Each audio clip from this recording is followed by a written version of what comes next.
आज जो हमारे गेस्ट है अभी यहाँ पर पीछे बैक स्टेज पर, उनको आपने जब भी YouTube पे देखा होगा, हमेशा हंसते हुए देखा होगा. Please give an energetic and warm welcome to the one and only Amogh Leela Prabhu ji.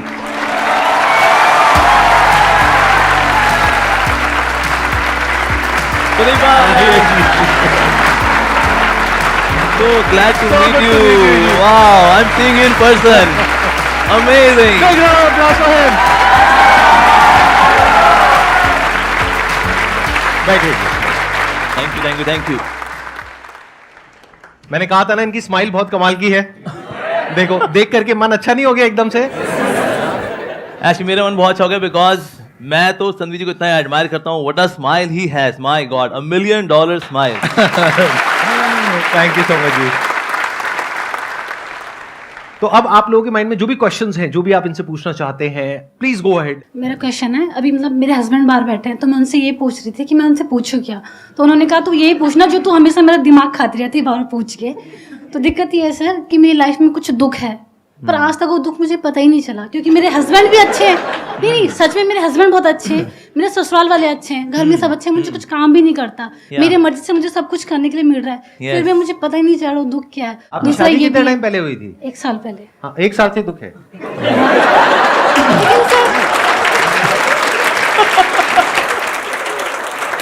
Actually शादी ऐसा नहीं कि शादी की वजह से ही दुख होते हैं. बहुत अच्छे ऐसे भी गृहस्थास हैं, they are very happy in household life. तो एक्चुअली दुख वाला किस वजह से होता है? जैसे फॉर एग्जाम्पल अगर किसी को अगर पिंपल हुआ हो, ठीक है, कोई इसको आगे बुगली बुगली वुश कर दे, बुगली बुगली गंदे बदतमीज. पर एक्चुअली उसके बुगली बुगली वुश करने से पेन नहीं है, ये मेरे खुद के पिंपल की वजह से पेन है एक्चुअली, राइट. तो इसलिए हमारा क्योंकि मन ही इतना लो क्लास हो रखा है, इसलिए कोई भी आके हमारी खुशियों कभी भी छीन सकता है एक्चुअली. तो जब मन के अंदर वायरसेस होते हैं ना, तो आप कुछ भी ढंग का नहीं कर पाते. और कभी और कौन कब आपको दुख दे जाए कुछ नहीं पता. ये औरों की वजह से दुख नहीं है, ये दुख वास्तव में मेरी वजह से है. तो इसलिए हमें अपने मन को चंगा करना पड़ेगा. मेरे पास एक समय एक फैमिली आई थी, उन्होंने बोला कि हमारी बहू है जी बड़ा दुखी रहती है. मैंने कहा क्यों दुखी रहते हो आप? मैंने कहा आपके पति अच्छे नहीं हैं. नहीं जी बहुत अच्छे पति है मेरे, एकदम देवता स्वरूप मेरे पति हैं. मैंने कहा फिर आपके इन लॉज दुखी करते होंगे. मैंने कहा देखिए इन लॉज होते हैं, माता पिता होते हैं. नहीं बिल्कुल माता पिता से ज़्यादा प्यार करते हैं मेरे को, ऐसा मत बोलिए आप. मैंने कहा अच्छा. मैंने कहा ये बच्चे तंग करते होंगे. मैंने कहा बच्चे देखो कलयुग का प्रोडक्ट है सबके सब, ये तो क्या करना है इसलिए. नहीं जी ऐसा मत बोलिए आप, मेरे बच्चे बहुत अच्छे हैं. मैंने कहा अच्छा फिर फाइनेंशियल क्राइसिस रहते होंगे. मैंने कहा देखिए लक्ष्मी तो सिर्फ नारायण के चरणों में ही स्टेबल रहती है, बाकी जगह तो कभी आनी है कभी जानी है. जो राजा है वो रंग है, जो रंग है वो राजा है. नहीं ऐसा नहीं है, बहुत पैसा है हमारे पास, financially I am also fine. मैंने कहा फिर आपकी हेल्थ खराब रहती होगी. मैंने कहा देखिए कलयुग के शरीर हैं ये, घुटनों के दर्द, लोअर बैक पेन. मैंने कहा नहीं ऐसा नहीं है, बहुत तगड़ी हूँ, ऐसे दबा दूँ जान निकाल दूँ किसी की. मैंने कहा अच्छा ये बढ़िया है. मैंने कहा फिर दिक्कत क्या है आपको? ये दिक्कत ये है जी मैं चाहती हूँ हम लोग यूएस में सेटल हो जाए. मेरे हस्बैंड कहते हैं नहीं हम इंडिया में ही रहेंगे. ये सोच के मैं दुखी रहती हूँ. तो ये मन का स्वभाव है. जैसे आपने देखा कभी ना जब सौंफ दांत में फंस जाती है, बार बार जीभ कहाँ जाती है? जहाँ सौंफ फंसी होती है, बाकी दांतों में नहीं घूमती वो. और ये कैसे हम जहाँ दिक्कत है वही यही मन है. एक्चुअली मेरा क्वेश्चन ये है कि जैसे कलयुग में तो भक्ति की बहुत ज़्यादा ज़रूरत है, बहुत ज़्यादा. एंड ये मैंने अपने एक्सपीरियंस से बोल रही हूँ. तो मेरा ये है कि अगर जैसे हमें बहुत सारी नेगेटिविटीज़ आती हैं, तो अब क्या होता है कि भक्ति हमें हेल्प करता है कि हम अपनी जो भी हमारी नेगेटिविटीज़ हैं हम उससे तो हम कर लेते हैं, अपना हेल्प कर लेते हैं. बट क्या होता है ना कि समहाउ आप जो दूसरों से आती है आपसे, जैसे कोई एग्जाम्पल कोई पर्सन अगर वो हमारी लाइफ में नेगेटिव है तो हम उससे कैसे लड़ें? क्योंकि हम हमेशा मैंने सुना है कि कहते हैं कि उसे एलिमिनेट कर दो, उसे निकाल दो अपनी लाइफ से. बट आप हमेशा वो भी पॉसिबल नहीं कर पाते हो, क्योंकि नहीं हो पाता है. हम हर किसी को लाइफ से नहीं निकाल सकते हो. तो उसमें हमें क्या करना चाहिए? होता क्या नेगेटिविटी, ये तो बाहर ही जो सोर्सेज है ना, एक्चुअली हमने ऑलरेडी नेगेटिविटी बहुत इकट्ठी कर रखी है. और मन का स्वभाव नेगेटिव होने का ही है. अब देखो नेगेटिव, इसलिए आप देखो जो टीवी सीरियल्स भी होते हैं ना, उसमें 90% नेगेटिव चल रहा होता है. ये मर गया, वो मर गया, उसने उसको धोखा दे दिया, वो पलट गया. और लोग ऐसे 5-5 हज़ार एपिसोड के बिना कहानी के टीवी सीरियल देख करके जिंदगी अपनी खराब कर चुके हैं, और आज भी खुशी खुशी कर रहे हैं. एक कहावत है, when we do not have spiritual substance in the heart then we remain slaves of our surroundings. हम अपनी परिस्थितियों के गुलाम बने क्यों रहते हैं? Because I don't have spiritual substance in my heart. तो इससे बहुत जरूरी है कि हम उस स्पिरिचुअल सब्सटेंस पे काम करें. पर वो जब नहीं होता then we get provoked very easily. जैसे हम देखा कभी कभी क्रिकेट में है ना, बॉलर होता है वो अपील करता है आउट, अंपायर बोले वाह यार क्या अपील किया भाई, वही आउट है यार. ऐसा होता है. नो बोले कितनी अच्छी अपील कर ले, अंपायर नॉट आउट, ऐसे होता राइट। वो ये देता है, वो भले दोबारा अपील करे, इवन देन जो अंपायर होता है वो थम करके बोलता है नो नॉट आउट। इस तरह से मन का भी अंदर से स्वभाव है जो नेगेटिविटी से भरा हुआ है, चिल्ला दे, दिखा दे इसको इसकी औकात। तो हमारे अंदर सब्सटेंस है नहीं, कहते भाई मन में एक बार गाली आई है मुंह से निकलनी तो बनती है।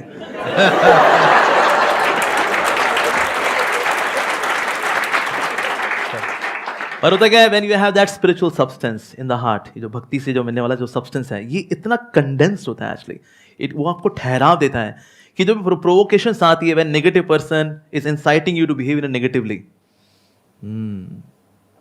हरे Krishna, that's it.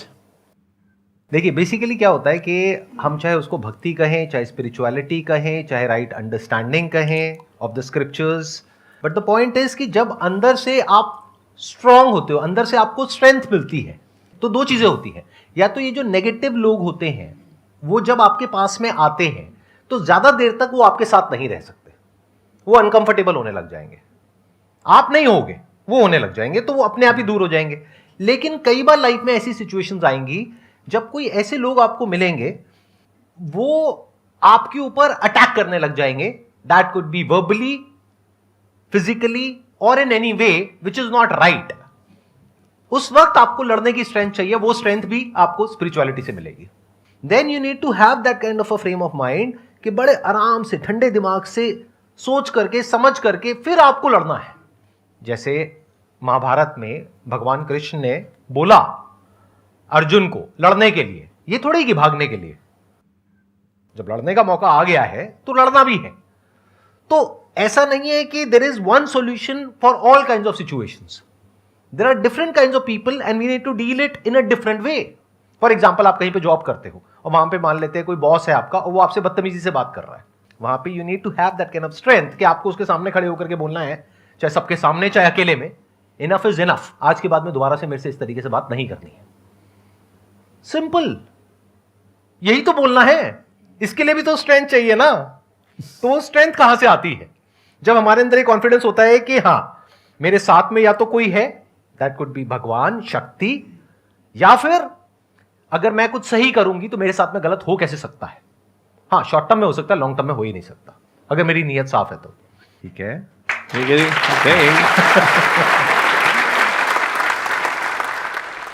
Sir, question पूछने से पहले मैं ये बोलना चाहूँगी कि आप और मैं सेम कॉलेज से हैं। अच्छा, KMC हैं? Yes sir, I am also from KMC। लेकिन आपने सेकंड ईयर में छोड़ा नहीं होगा, आपने पूरा किया नो होगा। सर, यस, मैं ये लाइन बोलने वाली थी, फिर मैंने कहा आप रोस्ट हो जाओगी। नहीं, मैंने खुद का रोस्ट कर दिया, मेरे को आदत है। तो सर माय क्वेश्चन इज कि स्पिरिचुअलिटी या इससे रिलेटेड जो भी चीज़ें हैं, ये मोस्टली हमें तभी याद आता है जब हम या गुस्से में होते हैं या सैड होते हैं।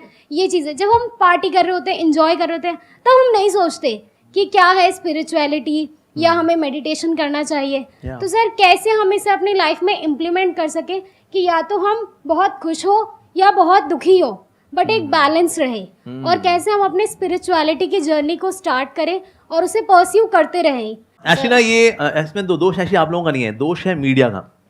मीडिया ने क्या किया, स्पिरिचुअलिटी को बैकवर्ड बताया कि स्पिरिचुअल है क्या तू? अरे भाई ये सब बुढ़ापे में करते हैं यार, क्या यार ये जवानी है दीवानी, कम ऑन प्लीज।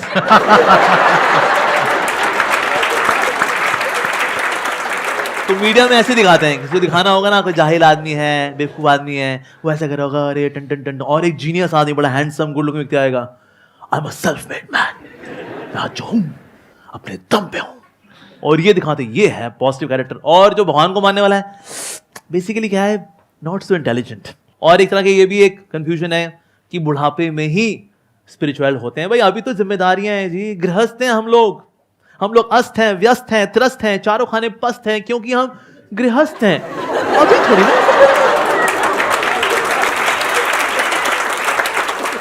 तो पहले तो हमें इस भ्रम से निकलना है that spirituality is for old age.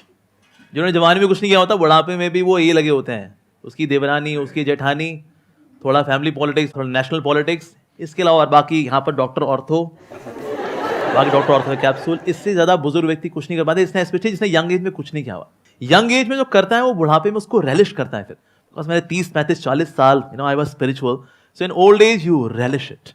पर कुछ सोचे बुढ़ापे में शुरू करेंगे, शुरू नहीं होता। अच्छा, लेकिन इसको शुरुआत कैसे की जाए और उसको कंटिन्यू वाला कैसे किया जाए? हम कोई भी कार्य अगर करते हैं तो हम संगति में आके करते हैं। From association comes desires. आज लोग जैसे कहीं सिंपल लोग हैं ना, आते हैं गांव से आए या शहर में आए, वो कभी दारू नहीं पीता था, वो तो दूध पीता था। यहाँ पर आया शहर में, भैया इलायची फ्लेवर दूध दे दो भैया। उसके दोस्त को दूध पीता है, अबे दारू पिया कर लल्लू। And then he gradually develops the desire to have wine. Association, संगति, राइट? तो इसलिए कोई भी कार्य अगर संगति से होता है तो फिर स्पिरिचुअलिटी भी कैसे होगी? संगति से। अब वो जो दारू पीने वाले लोग भी है ना, वो संगति में जो पीते हैं ना, तो उनको दारू का नशा चढ़ता है। संगति। आपने दारू के बारे में इतना बोल दिया, कुछ लोगों के मुंह से लार टपक रही है, मैं देख रहा हूँ। ये पूरा गीला गीला कर दिया उन्होंने यहाँ पे।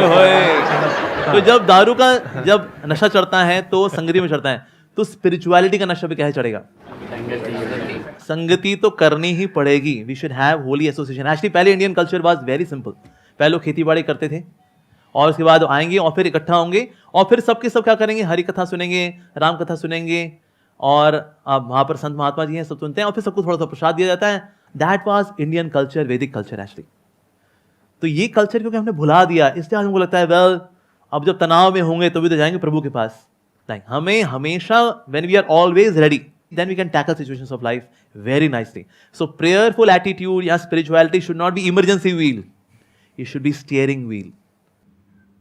मान लो आपको कोई who is your near and dear, whom you love the most? Mother. ठीक है, मैंने आपकी मदर को किडनैप कर लिया अगर, ठीक है, और आपके घर में मैंने सीसीटीवी कैमरा लगा दिया मैंने कि क्या नाम है आपका?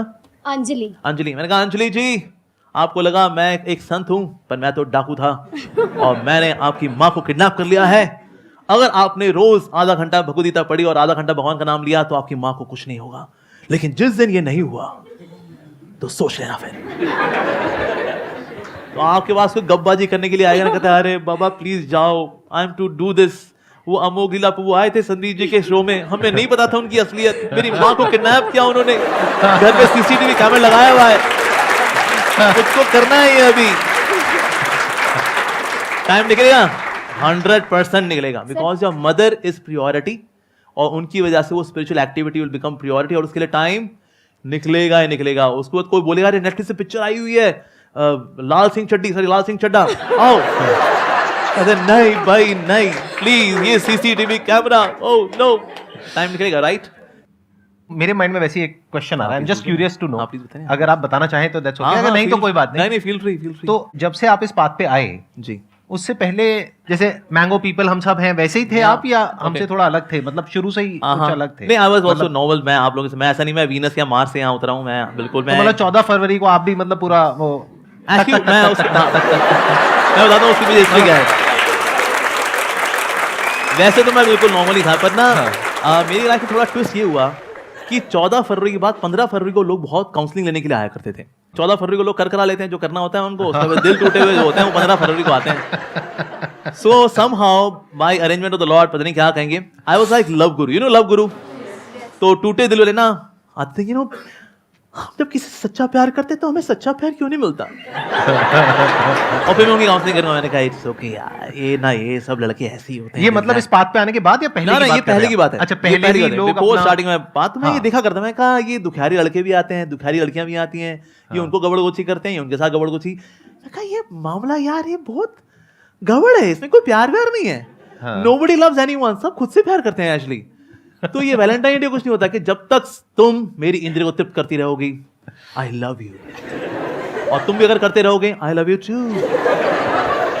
मैं कहा यार ये तो बहुत गड़बड़ मामला है। सो although I live like a normal human being, पर मैंने खुद को चुना नहीं to become a love Guru giving counselling to टूटे दिल वाले लोग, लेकिन लाइफ समहाउ ऐसे अनफोल्ड हुई। मैं कहा यार ये टूटे दिल वाले लड़कियां भी हैं, टूटे दिल वाले लड़के भी हैं। मैं कहा मामला तो बड़ा खोखला है यार। So I was also like a normal human being, but by God's grace I learn by hearing and observation. मैंने एक चीज नोटिस करी कि जो भी लोग इस्कॉन से जुड़े हैं या ये स्पिरिचुअल जर्नी से जुड़े हुए हैं, उनके चेहरे पे आप अगर नोटिस करोगे तो एक अलग तेज है। पहले लगता था वो आर्टिफिशियल स्माइल है, लेकिन अब लगता है ये इनर स्माइल है। तो ये कोई ऐसा नहीं है मैन मेड है या कुछ वो दिखाने के लिए करते हैं। तो अब जैसे मैं जॉब में हूँ, तो प्रॉब्लम क्या होती है, जैसे रात को हम लोग अपना काम खत्म किया, उसके बाद सो गए, तो सुबह मॉर्निंग होते ही या पूरी रात में यही टेंशन रहती है कि कल अपने को ये काम करना है। तो उस चीज़ को लेके कहीं ये चीज़ मेंटेन नहीं हो पाती चेहरे पे, या नॉर्मल लाइफ में भी पूरी टेंशन रहती है हर टाइम पे। तो वो कैसे मैनेज करें या उस चीज़ को कैसे डील करें, ये एक मेन क्वेश्चन है मेरा। कुछ चीज़ें हैं जो आपके वश में हैं और कुछ चीज़ें हैं जो आपके वश में नहीं है। जो चीज़ें आपके वश में हैं, क्या उसकी टेंशन आपको लेनी चाहिए? नहीं, आपके वश में है ना, तो काहे की टेंशन लेनी? अच्छा, फिर दूसरा सेक्शन है, क्या आपके वश में नहीं है, क्या उसकी टेंशन लेनी चाहिए? नहीं, वो वश में ही नहीं है। तो ये तनाव भला होता क्यों है? यही तो है दो सेक्शंस, एक मेरे वश में है, एक मेरे वश में नहीं है। तो जो मेरे वश में नहीं है, जब मैं उसको खींच खींच करके अपने वश वाले सेक्शन में डालना चाह रहा होता हूं ना, ये एक्सरसाइज स्ट्रेस लेकर के आती है। बस ये एक्सरसाइज छोड़नी है हमको, कि जो चीज़ मेरे वश में नहीं है, से for example you love somebody, उसके बाद वो आपको धोखा देता है, ठीक है, उसका वो किसी और से इन्फ्लुएंस हो गया, ये हमारे वश में नहीं है। हमारे वश में क्या था? उस रिश्ते को अच्छे से निभाना, वो हमारे वश में था। तो इसीलिए जब आप ये चीज़ समझ लेते ना, कभी आपको ऐसा कोई दिक्कत हो, ये पेन कॉपी पेन लेकर बैठ जाओ, लाइन खींचो बीच में, क्या वश में है क्या वश में नहीं है। That's a simple activity and start working on it, आपका स्ट्रेस कम हो जाएगा। अब जितने लोग भी तनाव में रहते हैं ना, जितने भी कंट्रोल फ्रीक्स हैं, ये तनाव में रहेंगे, बिकॉज यार always controlling controlling controlling controlling, मैं लोगों को कंट्रोल कर लूँ, स्थितियों को परिस्थितियों को कंट्रोल कंट्रोल कंट्रोल, फिर चीज़ें जब कंट्रोल के बाहर जाती हैं, उससे भी तनाव आता है। दूसरे हैं परफेक्शनिस्ट, इनको भी बहुत तनाव आता है, बिकॉज सबको उनको चाहिए एवरीथिंग 10/10, सबको 10/10 होना चाहिए। मेरी एजुकेशन 10/10, मेरी सैलरी 10/10, मेरी सेविंग्स में 10/10, मेरी गाड़ी 10/10, मेरी वाइफ 10/10, मेरा पड़ोसी 10/10, पड़ोसी की पत्नी 10/10।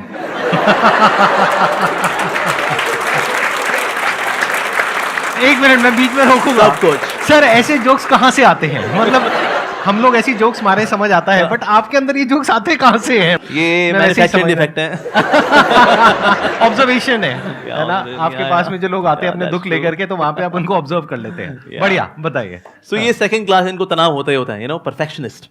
तीसरे है एंजॉयमेंट मैनिएक्स, जिनको हर चीज में मजा चाहिए, जो करेंगे ना यार मजा करेंगे यार, नौकरी करूंगा ना मजा होगा, मैं शादी करूंगा ना मजा के लिए, मैं सब कुछ मजे के लिए करता हूँ, मजा मजा मजा मजा। जब मजा नहीं होता, अबे यार फूक गई हमारी जिंदगी। हर चीज मजे के लिए थोड़ी ना होती है। There are few things to be done out of duty. For example पढ़ना ही है, ठीक है जी, अब उसमें मजा तो नहीं आ रहा, अबे यार C++, जावा, इनको पढ़ते पढ़ते मर जावा, क्या करूं यार, ड्यूटी है। ऐसे so few things are to be done out of sense of duty. तो ये तीन तरह के लोग, इनको तनाव रहेगा ही रहेगा। कौन से लोग हैं? Control freaks, perfectionist, enjoyment maniacs. जितना आप इन एटीट्यूड से अपने आप को अलग कर पाओगे ना, उतना आप बिंदास हो जाओगे। आपने ये कहा कि जो लोग स्पिरिचुअल पाथ पे चल रहे होते हैं, जैसे कि प्रभु जी हैं या इनके जैसे और जो लोग हैं, तो उनके चेहरे पे एक अलग ही तेज होता है। आप जो कि जॉब कर रहे हो, वहां पर वो पॉसिबल नहीं हो पाता है। तो यहां पर एक बहुत बड़ी प्रॉब्लम है। वो क्या है कि एक सिचुएशन है जिसके बारे में हमें कुछ नहीं पता है, लेकिन हमने कुछ अज्यूम कर लिया है। जैसे एक कहावत आप लोगों ने सुनी होगी, दूसरे की थाली में घी हमेशा ज्यादा लगता है। ये मत समझना कि हमारी लाइफ में कोई प्रॉब्लम नहीं है या किसी की भी लाइफ में कोई प्रॉब्लम नहीं है। सबकी लाइफ में अपनी अपनी प्रॉब्लम्स होती हैं, अलग अलग तरीके की होती हैं। तो गड़बड़ क्या हो रही है, आप अभी जो हो, आपको लग रहा है वहां पर कुछ इश्यू है। क्यों? क्योंकि आपको इन कंपैरिजन आपको ये लग रहा है कि हमारी लाइफ में कुछ बेटर है। That could B me, that could be him, that could B anybody else. मैं आपको सच बता रहा हूं, सच, कि अगर आपको कुछ दिन के लिए इस बॉडी में से निकाल दिया जाए और इस बॉडी में रख दिया जाए, मैं इनकी बात नहीं करता, अपनी बात करता हूं, इस बॉडी में रख दिया जाए, आप 2 दिन में परेशान हो जाओगे। मतलब मेरी लाइफ इतनी गंदी नहीं है लेकिन आपके लिए गंदी है, क्योंकि आपकी अपनी एक पर्सनालिटी है, आपका अपना एक बेसिक थॉट का, माइंड का स्ट्रक्चर है। तो आपके लिए आपकी लाइफ बिल्कुल परफेक्ट है। जैसे बोलते हैं ना, कोई पौधा जहां पर हो रहा है तो वो प्रकृति के अकॉर्डिंग जहां पर भी है वो परफेक्ट है। अब वो पौधा अगर किसी और के जैसा बनना चाहता है तो दूर से देखने में बड़ा अच्छा लग सकता है, लेकिन जब वो वहां जाएगा एक्चुअल में, तब उसको समझ आएगा। तो कभी भी ऐसी इल्यूजन्स अपने अंदर मत पालो। लाइफ में अगर सुखी रहना है तो मैं आपको बिल्कुल रूट लेवल पे बता रहा हूं। हम सबके अंदर कुछ इल्यूजन्स हैं, हम सबके अंदर माइंड में कुछ आइडल्स हैं कि अरे वो है, वो है, वो है, वो है, वो है, उसकी लाइफ तो बहुत बढ़िया है, वो तो अंदर से बहुत ऐसा है, वो तो ऐसा है, वो तो वैसा है, वो तो अरे मैं तो ऐसा हूं, मैं तो वैसा हूं। ना भैया ना, ऐसा कुछ नहीं है। इस गलतफहमी से बाहर आ जाओ जितनी जल्दी आ सकते हो। आप जो हो, जैसे हो, परफेक्ट हो। अच्छा, मैं आपसे एक सवाल पूछता हूं, सिंपल सा। आज आपकी एज कितनी है? 29। 29। आई एम अज्यूमिंग कि अच्छी खासी आपकी सैलरी होगी। हाँ, डिसेंट है सर। डिसेंट है। तो जब आप 17-18 साल के थे, क्या आपने सोचा था कि आज आप इस लेवल पे होंगे? चार्टर्ड बनने के बाद जो सोचा था उसके डबल पे तो एटलीस्ट हूं मैं, जो सोचा तो था। जितना आपने सोचा था उसके आप अभी डबल पर हो। राइट। अगर हम 10 साल पीछे चले जाएं तो। हाँ। बल्कि 10 साल पीछे तो ये भी क्लियर नहीं होगा कि पता नहीं जॉब भी लगेगी या नहीं लगेगी, पता नहीं सीए भी कंप्लीट होगा या नहीं होगा, पता नहीं कितने अटेम्प्ट्स में होगा। जी। राइट, ऐसे सब थॉट चल रहे थे। राइट। तो आज आपको उससे डबल मिल चुका है जितना आपने सोचा था। राइट। लेकिन अब प्रॉब्लम की जड़ क्या है? सोचो। प्रॉब्लम की जड़ अगर देखा जाए तो एक ही है। If you start comparing yourself with someone else, that could be anyone, that could be a guru, that could be an idol, that could be a person, that could be your friend, your relative. मेरी salary जितना मैंने सोचा था उससे तो double है, लेकिन वो मेरे परिवार में वो है ना, उसकी 10 गुना है।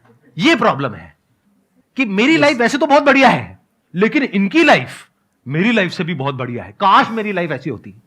आपको 4 दिन के लिए ऐसी लाइफ मिल जाएगी ना, तब आपको समझ में आएगा कि कितनी तपस्या करनी पड़ती है, सुबह कितने बजे उठना पड़ता है, कितना कुछ करना पड़ता है। इसमें कुछ आप ऐड करना चाहेंगे? एक्चुअली इसमें एक और चीज़ है जो कि बहुत अच्छी चीज़ हाईलाइट किया संदीप जी ने कि ना, we all have our own individuality, और उस इंडिविजुअलिटी की ना कभी इंसल्ट नहीं करनी चाहिए।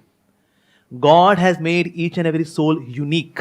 व्हेन वी कंपेयर आवरसेल्व्स कि हम भी वैसे बन जाएं, आप इंस्पिरेशन ले सकते हैं किससे। मान लो को संदीप से इंस्पिरेशन लेता है अगर, कि कितना अच्छा समझाते हैं, इंस्पिरेशन ले ले।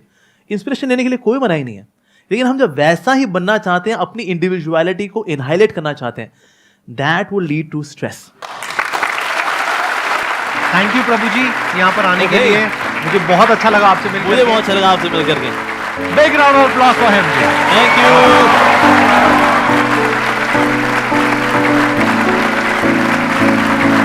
यू।